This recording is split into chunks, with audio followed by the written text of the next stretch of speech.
নমস্কার বন্ধুরা, welcome to my channel SB explorer. তো বন্ধুরা, সকলকে জানাই শুভ সকাল। তো যারা চ্যানেলে প্রথমবার এসেছো অবশ্যই সকলে একটা করে সাবস্ক্রাইব করে দিয়ে আমাদের সাথে যুক্ত হয়ে যেও। সাবস্ক্রাইব করা যেহেতু একদমই ফ্রি, তাই অবশ্যই সকলে একটা করে সাবস্ক্রাইব করে দিতে ভুলো না।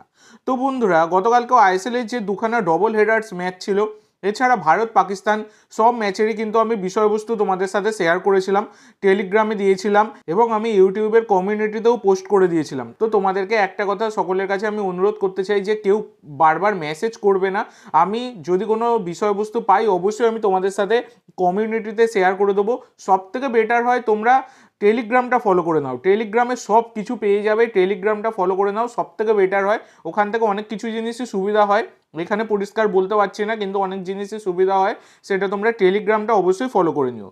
তো এবার ব্যাপার হচ্ছে, আজকে ইস্ট বেঙ্গল তাদের প্রথম ম্যাচে মাঠে নামতে চলেছে, যেটা নর্থ ইস্ট ইউনাইটেড এফসির বিরুদ্ধে আইএসএল এর মঞ্চে। তো আজকে সন্ধ্যাবেলা 7:30 থেকে এই ম্যাচটা হতে চলেছে।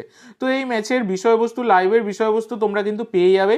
সেই কারণে এসবি এক্সপ্লোরার ইউটিউব চ্যানেল এবং এসবি এক্সপ্লোরার টেলিগ্রাম চ্যানেল অবশ্যই সকলে কিন্তু সাবস্ক্রাইব করে রাখবে। তো 7:30টায় ম্যাচ শুরু হবে, 7:30টার সময় তোমরা কিন্তু বিষয়বস্তু পেয়ে যাবে।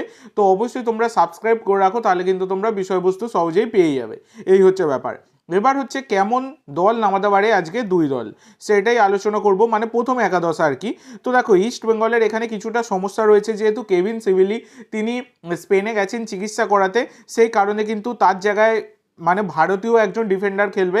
তো ডিফেন্ডার মানে তিনি প্রপার ডিফেন্ডার নয়, যা শোনা যাচ্ছে জিকসন সিং কিন্তু তার জায়গায় খেলতে পারে আর কি, এই রকম সম্ভাবনা রয়েছে। আর এদিকে রাইট ব্যাকে লালচুনুঙ্গা, আর কিন্তু সাউল ক্রেসপো গতকালকে তিনিও কিন্তু প্র্যাকটিস করেননি, তো তার মানে সেক্ষেত্রে তার জায়গায় অন্য কোনো প্লেয়ার খেলতে পারে, সেইটাই আলোচনা করব। তো ইস্ট বেঙ্গলের কোচ অস্কার ব্রুজো 4-3-3 ফরমেশনে দল নামাতে পারে। গোলকিপার গিল, চারজন ডিফেন্ডার, রাইট ব্যাকে লালচুনুঙ্গা, লেফট ব্যাকে জয়গুপ্তা, সেন্টার ব্যাকে জিকসন এবং আনোয়ার, তিনজন midfielder Mohammed Rashid, Saul Crespo বা সৌভিক চক্রবর্তী এবং মিগুয়েল ফিগুয়েরা, তিনজন ফরওয়ার্ডস, রাইট উইং ফরওয়ার্ডে পিভি বিষ্ণু, লেফট উইং ফরওয়ার্ডে বিপিন, সেন্টার ফরওয়ার্ডে ইউসেফ ইজ্জেজারি। তো এইরকম কিন্তু ইস্ট বেঙ্গলের প্লেইং 11 হওয়ার যথেষ্ট সম্ভাবনা রয়েছে। আর এদিকে নর্থ ইস্টের কোচ বেনালি তিনি কেমন প্লেইং 11 নামাতে পারেন সেটা আলোচনা করি। তো নর্থ ইস্ট 4-2-3-1 ফরমেশনে দল নামাতে পারে। গোলকিপার গুরমিত, চারজন ডিফেন্ডার, রাইট ব্যাকে দিনেশ, লেফট ব্যাকে সামতে, সেন্টার ব্যাকে আসির আক্তার এবং জাবাকো, দুজন ডিফেন্সিভ মিডফিল্ডার মায়াকন্নন, মুথু এবং ম্যাকাটন, তিনজন অ্যাটাকিং মিডফিল্ডার, রাইট উইংয়ে জিথিন, লেফট উইংয়ে জাইরো, সেন্টার অ্যাটাকিং মিডফিল্ডে অ্যান্ডি রড্রিগেজ, একজন ফরওয়ার্ডস লালরিনজোয়ালা, লালবিয়াগনিয়া। তো এইরকম কিন্তু হতে পারে নর্থ ইস্টের প্রথম একাদশ।